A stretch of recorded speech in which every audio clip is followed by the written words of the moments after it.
Hello, and welcome to this episode of It's Not You, but Sometimes It Is. I had a delightful conversation with Karen Wicker, who's a serial entrepreneur, and she shared her wisdom from the trenches and really kind of given us the best nuggets from the people side of things that she has learned, and definitely one of the craziest fun stories I have heard of bad boss moments. So I know you're going to love all of the wisdom she has to share and these fun moments with Karen. Welcome to the episode.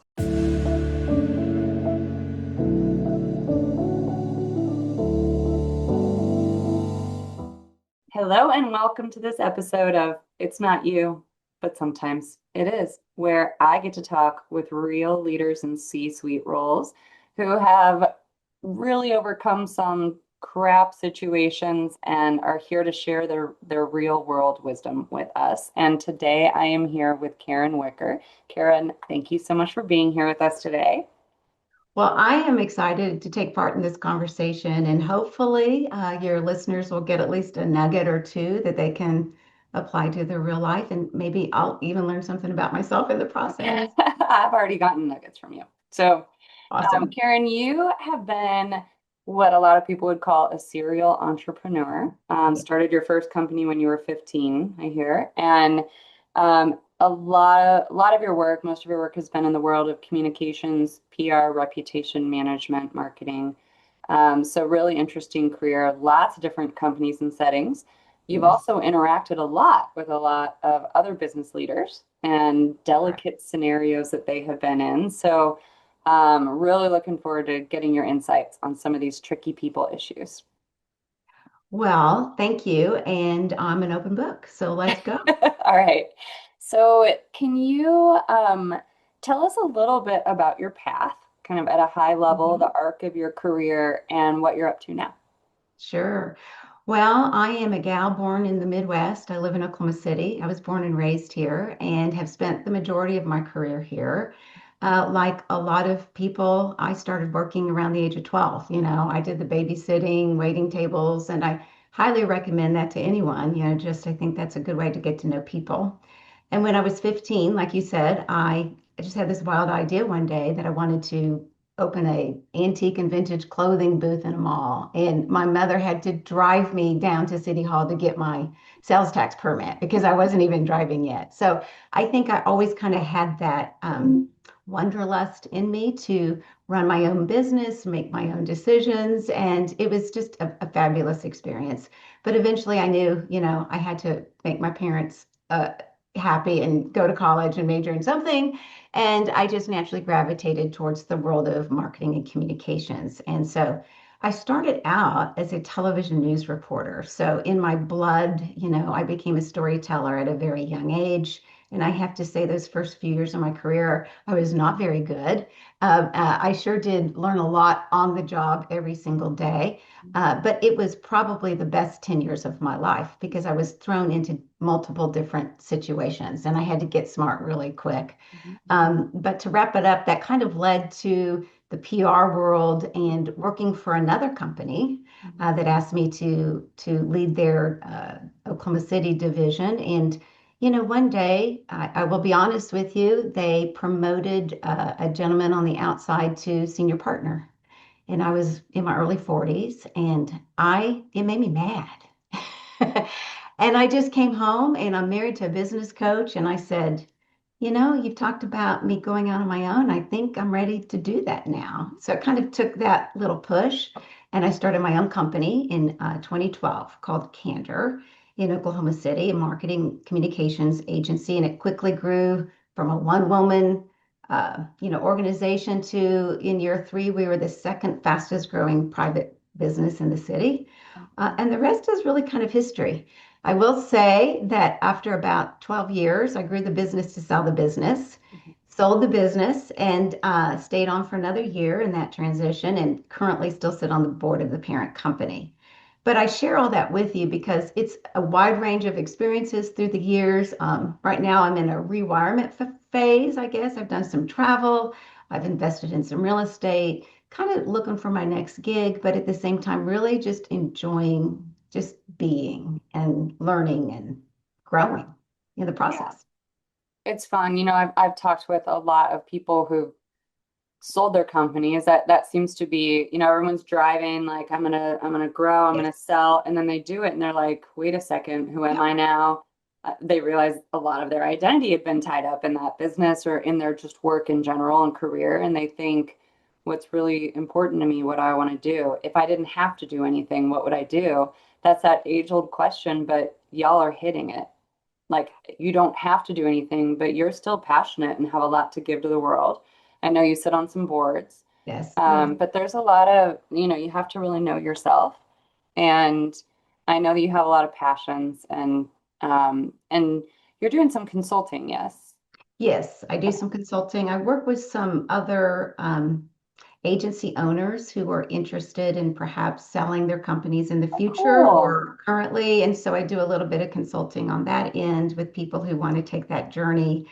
And at the same time, like I found myself in this stage of kind of going back to my roots a little bit. I've asked myself what brings me joy, and I loved being a content creator back in 1988. Dare I even say that year when I first became a TV reporter. And so I've been taking some classes online about, user-generated content and Hmm. how to apply that today and kind of figuring out this new world we're in with AI, which is totally fascinating, by the way. And I Yeah, think so much we can learn there. So the cool. learning is not stopping, Yeah. and the reinvention is still happening as we speak.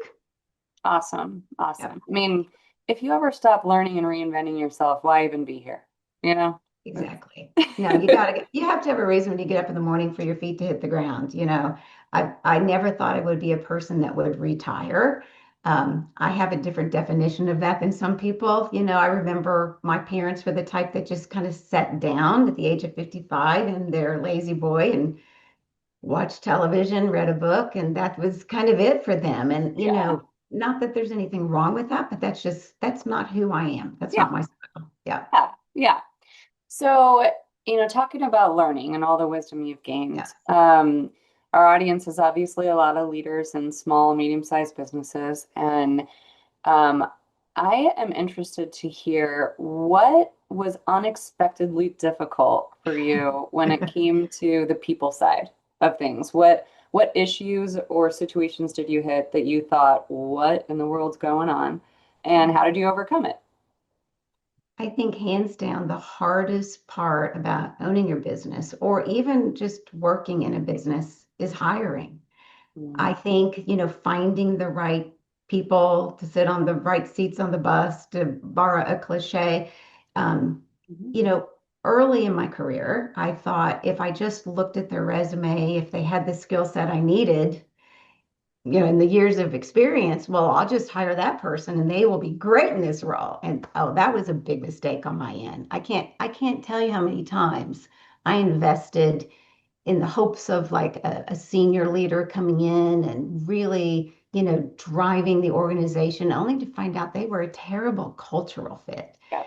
Yeah. And so I think the number one thing is hiring. And so a few years ago, around the pandemic, I have to say that I ran this business for several years with my husband, who is a business coach. And so this was a decision we came up with together. It's like, this isn't working for us. So what are we doing wrong? How can we do it differently? And we really decided to start looking at what I call the GSD factor. And Hmm. in polite company, I'll say that they can get stuff done. And by that, I mean, are they inquisitive? Are they curious about the world? Do they take direction well? Hmm. Are they tenacious? Hmm. Those are things you can't teach somebody. Hmm. And if they have those general skills, we can teach them the world of PR and Hmm. marketing, Right. right? But Right. I want that personality and I want someone Yeah. who's driven and also someone who doesn't get too caught up in hierarchy. Hmm. I did find in my own organization when I was finally at the stage where I could develop a company that suited more of my style, that I really loved more of a flat organization where anyone could come to anybody with any issue. Doesn't matter if you report to them or not, and get stuff done, right? You didn't have to wait and report to middle management who then has to whisper over here to, can you get this done or can you talk to this person? It was just go to the source. Hmm. And so when we kind of changed our philosophy about hiring, I can say that's when we really started to build an incredible culture of people who loved coming to work together Yeah. every day. And I feel like there's been a lot of headway on pre-hire screening and interviewing Yes. for personality traits over the Wow. last 20 years. Yes. But you can actually screen for things like curiosity and grit and Hmm. different kinds of motivations and drives that are going to fit with a culture or a job naturally. So, Yeah. did you use any pre-hire assessments, or was it just the interview questions that pulled that out? So I have a little necklace. I wish I had it on today. I don't. I almost wear it every day, and I don't know why I don't have it on today. And one side says grit, and the other side says grace. So I love what you said about the grit component. But in the early days, no, we did not use any personality assessments, although we were very well aware in those days of things like Myers-Briggs. Then the DISC came out, Mhm. and so eventually we did start using that in our hiring practices. And I did see one observation over and over again that really I have applied and still apply to my life today. And that is, especially if you look at Myers-Briggs, about 75% of the workforce falls as an S, meaning they're a very detailed oriented person. They require sometimes a lot of steps, a lot of direction, and about 25% of the workforce are more intuitors. They Mm. just intuitively understand an assignment, they get the big picture. And so what I found is if I put an intuitor with a more detailed person, there was sometimes a clash there because, and I'm an intuitor, I'm the kind, and many entrepreneurs are. You come into a room and you say, I've got this idea, and here's what it looks like. Now go do it. And then you have all these S's who are like, how do we do it? Like, can you tell us how? And so that was always a push and a pull. And I felt like we got better about it through the years in hiring and figuring out how to match teams together. Okay. So you'd always have a good intuitor on the team. Okay. And we never really worked solo because of that. We Hmm. started creating really a team approach to all of our client work. Yeah, cool. Yeah. Cool. So yeah, hiring's everything, right? And it just takes a couple people that come in that are not a good culture fit or just straight up low emotional intelligence or toxic Yes. that Yeah. drag the rest of the team down. And you know, the adage culture eats strategy for breakfast. I always say that. Do you have examples of that where you were part of a team or encountered a team or ended up on hiring and Mhm. had a team where stuff got a little dysfunctional or toxic? There were some bad players or bad influences. What happened and how did it derail? How did you reel it back in? Doesn't that happen almost every day to all of us at work? We always had a kind of a slogan in my organization. This is a no drama workplace, and we were very intentional about that. At the very beginning. I will say, in my line of work, I worked with a lot of different companies, organizations, from Fortune 500 companies down to small business owners that would hire a consultant to come in and do a strategy. Here's our 5-year plan or our 3-year business plan. And everyone gets really excited. You have a retreat, and everyone's lovey-dovey that one day. And then it's like a book that sits on the shelf. The thing that I have found is that if your people are not directly involved daily in creating that strategy and that culture, that little piece of paper or that the book that's sitting on the shelf, it's for naught. I Mhm. mean, it doesn't matter because life happens and you have to be flexible and nimble when it comes to strategy. Mhm. I remember one company in particular, they came to us and they said, okay, we're gonna hire a firm to help us, and over the next few years, we want to be on that best places to work in America list, right? So go, what are we going to do to get there? And so the CEO came on and he was telling me, here are the things. We're going to get this benefit. We're going to add maternity leave. We're going to extend, 401(k) and blah, blah, blah, blah, blah. And I looked at him, I said, well, that's great. Those are wonderful things. Everyone loves benefits. But what are you going to do one-on-one to feed the hearts and souls of your employees on a daily basis? He just kind of looked at me with this, blank stare. And we talked a lot about, why do you need this strategy, and how are you going to engage your workforce to implement it with you, and how are you going to be flexible enough to change it along the way? And you know what? He ended up not hiring us. So sometimes I feel like, the candor, the transparency, and just shooting straight with people, it's almost too much for them to take in. And He's I like, no, I don't want an award. I just want an award, Karen. I don't want to exactly. actually have a real progressive, engaging culture. Yes, yes. And I've seen that a lot, actually. The ones who do it well, the leaders are typically pretty hands off, right? They actually do let their people run with it and seem to be pretty successful. But I have seen it backfire time and time again. Yeah. Yeah. And you're trying to create a culture that resonates for people, but you're not asking them what resonates for them. Brilliant. Right, Great right, idea. right, right, right. And I had to be aware of that too, just in my own organization, because sometimes as a leader, we can get a big fat head about how we think things need to be done. Mhm. And I'm guilty of that, right? I'm Absolutely. guilty of saying, this is where we're going. Mhm. Come on, people, follow me. Yeah. And you have to hire people brave enough to call you on it, Yeah. right? And you have to be willing to listen to them. And that takes a lot of courage Yeah. to be able to say, Hmm. maybe I don't know everything as a leader. Maybe I should lean in and listen to these people. Hmm. And honestly, that's something I probably couldn't have done when I was younger, as much Frankly, as you can yeah. looking back. Yeah. Hindsight's 2020. We're Sure. much wiser now, but when we were a little younger and Yeah. in those heated, fast-paced days, I remember I had a mentor of mine say, Meg, you keep outrunning your punt coverage. Ooh, And I remember in my brain, didn't say it out loud, thinking they should just run faster. Then they should run faster. They need to keep up with me.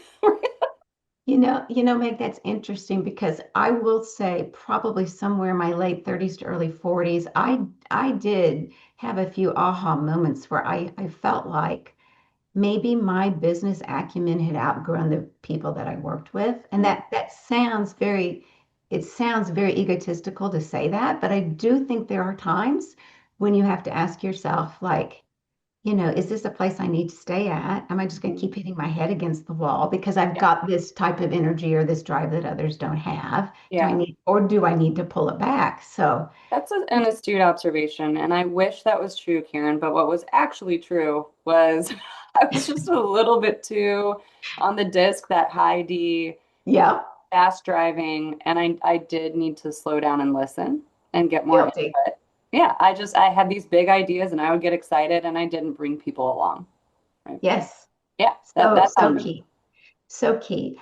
I'd like to say one other thing about that too, because I felt like what really helped me as of late was hiring people on the senior leadership team that could bring people along. Hmm.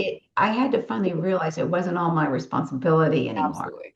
Yeah. And once I was able to let go of that control, man, I Mhm. mean, that's a great feeling, but it's hard. Yeah. It is hard when it's your baby. Yeah. Like I created this. I Hmm. know what's best, but hiring really talented people that aren't afraid to tell it like it is, Hmm. to work on behalf of the culture of the organization, and to not be afraid to speak up really made a difference. Yeah. Yeah. So speaking of us being kind of bad bosses sometimes, Yeah. I remember early in my leadership thinking about bosses I'd have and going, I don't want to be like that. Right. And so I would flip and try and just do the opposite, do anything other than those two people that were horrible to work with. So do you have any examples of what you've learned from bad leaders or bad bosses that you have either had as your boss or that you've been around? What were your takeaways about how you wanted to lead? And also just in general, do you think bad bosses are fixable?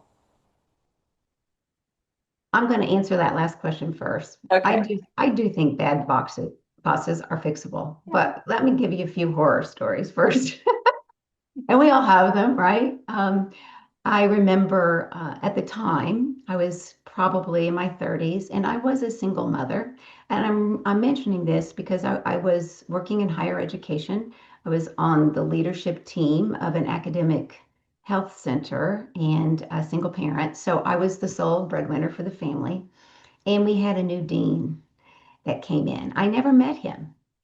The day before he started, he sent one of his messengers into my office, and I was given 24 hours to move my office from the top floor of the building, the leadership floor, down to like by the cafeteria, by the basement area, like in the corner, because this particular leader did not value the role of marketing and communications.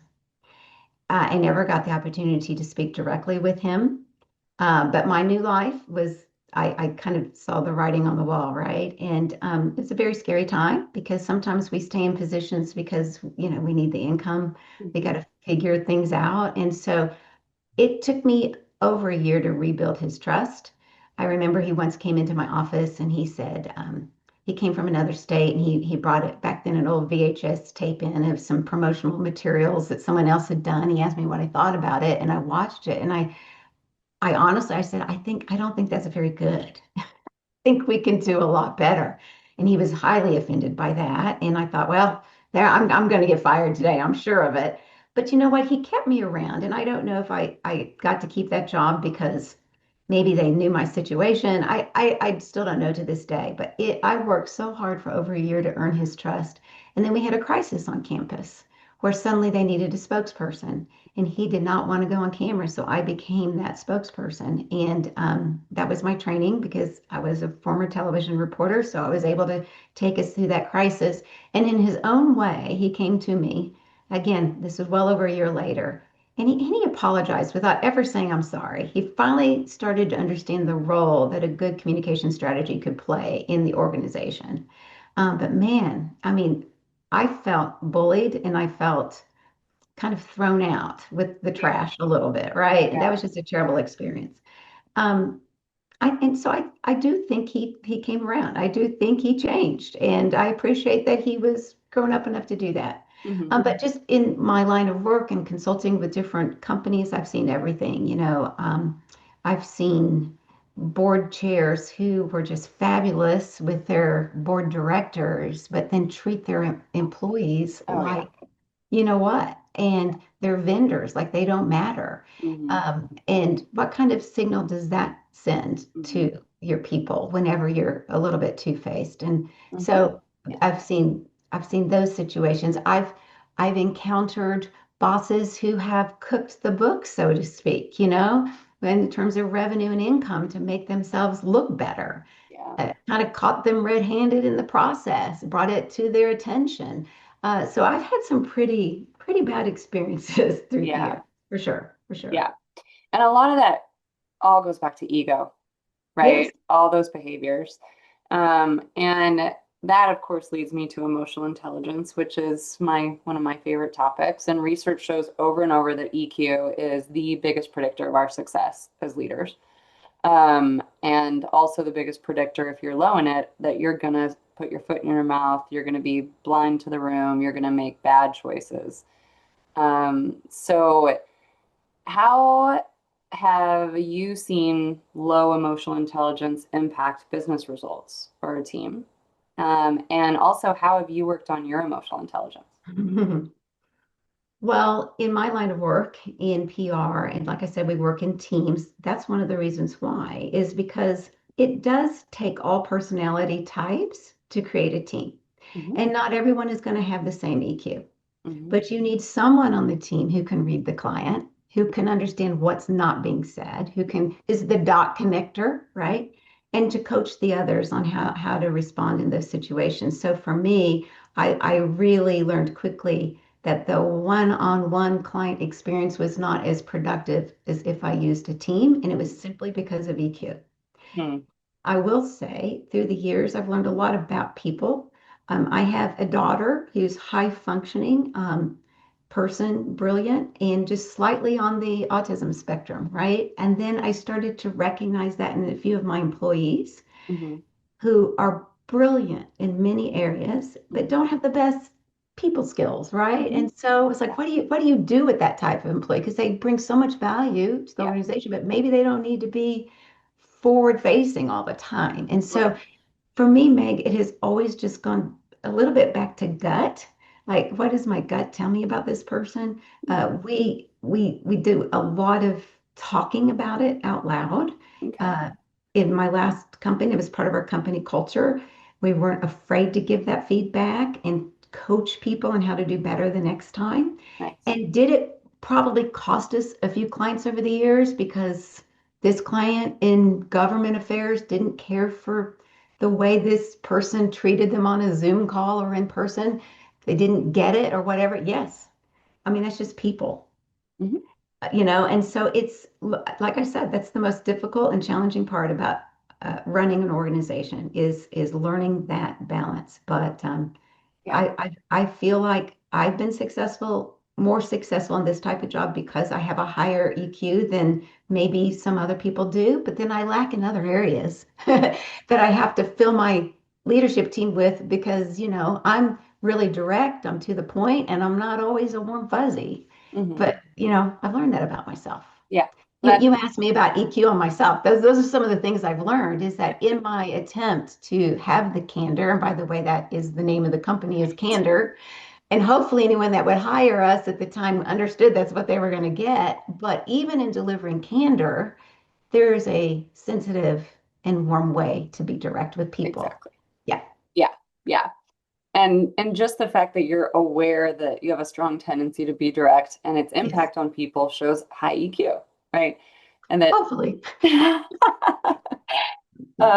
I love how you said we'll talk openly about it because if it's just a set of skills, like any other Right. technical skills or business skills, and if we're not coaching on that, and it's the most predictive of our success in leadership, what are we doing? Like, if I'm going Yeah. to coach you on technical things but not on your social awareness, then I'm not a good coach for you as a leader.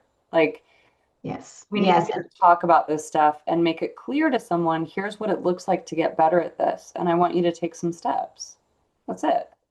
I think sometimes we're really afraid to be so honest with people. And I have found over time, even sometimes in the process of letting someone go because they're not a good fit, if someone can thank you that you're letting them go, but you've coached them, they now know why they're being let go. That's a real compliment. Like Yeah. that means you've been that person that's been honest and direct with them. Now, was it maybe our fault that we hired that person to begin with because they weren't a good fit? We're responsible too. And because of that responsibility, I think we owe it to them to tell them, here's how you can improve in these areas and give them opportunities. That's the hard Exactly. thing, right? You have someone with low EQ, they want to get better, they want to practice, and then you're risking a little bit of your brand reputation by Yeah. putting them in front of a client or at Hmm. a presentation. But you know Yeah. what? Especially the younger we are, just the more reps we have, the better Yeah. we get. Absolutely. And you know what I try to do is just set up some guardrails for someone so that Mm, you can practice and make little mistakes, and we both are assured that when you make a mistake, it's not going to completely derail the team. yes, We're gonna contain it so that you feel safe to make mistakes and to really get uncomfortable and push yourself. yes, yes. I have one cute little example I'll share with you. Had a young colleague. We typically never hired right out of college, but this was during pandemic years when we made a few exceptions, right? And I knew she had potential, right? Hired her. She was a few months in. We're actually on an online call with a client, and the client asked her something, and she says, "Oh, what do I know? I just graduated from college." And she said that to a client. Now, these clients are paying us big bucks, Yeah. right? To give them and I'm on the call, and I quickly just move on from there. And I pulled her aside afterwards, and I think she was very embarrassed. And at the same time, every time I see her, this has been several years. She reminds me, remember that time you told me that? Yes, yes, yes, I remember. I guarantee you she will never make that mistake again. Not because I was mean or cruel about it, but I told her, listen, you're going to make these mistakes. This is a big no-no. This is why we don't say those things. But she was so aware of it now. It's just part of who she is. Like she's, she's thriving now in her career. But Mhm. there were some bumpy moments in the Yeah, beginning. absolutely. Absolutely. I have a lot of empathy for her because Me I too. tend to be too authentic or transparent Hmm. and not have a some people tell me you need more ego. You need to have a Yeah, little bit more of a facade. And that's just not natural for me. And yeah, there are times where you need to manage that trait. Right. yes, absolutely. So, Karen, I'm wondering, you're at a place now where a lot of people would say, like, where else do you have to go in your career? You grew businesses, you grew and sold one successfully. You're on a board. You're like, where do you go from here? And so I go back to personal growth. And I'm wondering, what do you see to be your next area of growth so that you can be optimally fulfilled by any kind of career or, you know, any anything you choose to do in service to other professionals, have minimal stress, have the kind of influence you want. What is your next step? One of the things I will be really honest and say that I probably didn't particularly enjoy as a leader, but I did because I knew it was necessary, was mentoring others. I feel embarrassed even saying that because some of the greatest leaders I know are just like these fabulous mentors, like, Yeah. right, people just gravitate towards them. For me, that requires a lot of emotional investment. Hmm. And so it would drain me with all the other things I had to do. Yeah. So, since I no longer have the responsibility of the day-to-day management of a growing company, I'm finding myself gravitating more and more towards, this chapter of my life, which is how do I take this wisdom and knowledge and pass it on to others and invest in them in Hmm. a way that watching their success is what makes me happy. Hmm. And there's a great book. Maybe someone's brought it up on your podcast before. It's called Strength to Strength. It's been out a few years, and it talks about, these different periods of your life, your early career, your mid-career, your senior career, and then that chapter after. Well, what does that look like? And it's really about just going back to your true north and investing in others. Hmm. And, that may not be a traditional 9 to 5 or 8 to 5 job. Yeah. Or it could be. I'm not sure yet. But what I'm finding is that, gosh darn it, I've experienced a lot and I do have a lot to share, and I'm actually enjoying that part. Good. And those who probably have known me through the years would probably say, "What? Really?" But it's just kind of dawned on me. I took a year off. I traveled a lot. I did some things that I really enjoy, like I'm back to thrifting again. I started when I was 15 years old, like Yeah. nothing makes me happier than going to Goodwill and find a great deal. Like that just brings me so much joy. But I'm just going back to the fundamental things that I found early in my career that just made me who I was. Yeah. If I can do more of that in the next 10 or 15 years, Hmm. then I feel like that I've that I've not wasted this decade of my life.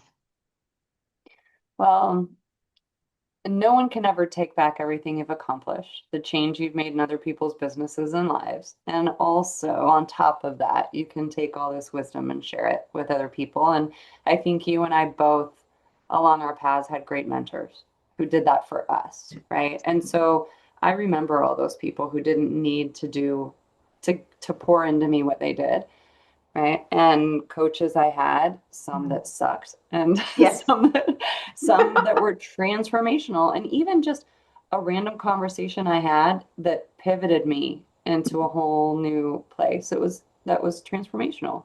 So, yeah, I think there's no way that you've wasted any part of your life, but also, you can take all that you've gained and share it and leverage it for the betterment of all these other professionals. And it does fill a special place in our hearts to do that. Well, thank you, Meg. That means a lot. Maybe I just need to call you once a week. You can remind me of all these Yeah. things. That's Have that great. I pivotal appreciate I conversation. appreciate the support. Well, then that's like ultimately that's what the podcast is about, and conversations among, us crazy people that are serial entrepreneurs and in C-suite roles that can be really isolating is that we do need to stick together and support each other and also be very real about the crap that we face and the craziness and what we've gained from it so that we don't keep doing that stuff to each Yeah, other. yeah, and any parting wisdom I would say to anyone out there, particularly female leaders, is that it can be very lonely at the top. Hmm. It can be very lonely when you're the sole person making the really tough decisions day in and day out. And I think it's so important to have a support system, whether that is a business coach, a best friend, maybe it's a spiritual practice that you do. For me, I'm big on exercise and movement, and I know that I have to do that every day, but that's also my time, my time to process and everything. And so I would really encourage anyone that listens to your podcast to really think about how they're getting that cup filled. Because if you are going to continue to accelerate in your career, you have to talk to other people who've been there before, been there, done that. You don't necessarily have to take their advice, but it's good to ask for it and then make your own decisions. Yeah. What the most important thing is to think about how you're thinking and to think about what you're doing. Yeah, Be for sure. reflective, go talk to other people, and bounce ideas because it is an isolating role. Yes, Yeah. yes, for sure. Well, Karen, thank you so much. This was so much fun. And Enjoyed it. thanks for all the wisdom that you shared. And I'm excited to see what you do in your next chapter. Well, me too. And, once I start those thrifting videos on TikTok, I will let you know. Awesome. Sounds great. All right. Thanks again. All right. Thanks, Meg. Take care.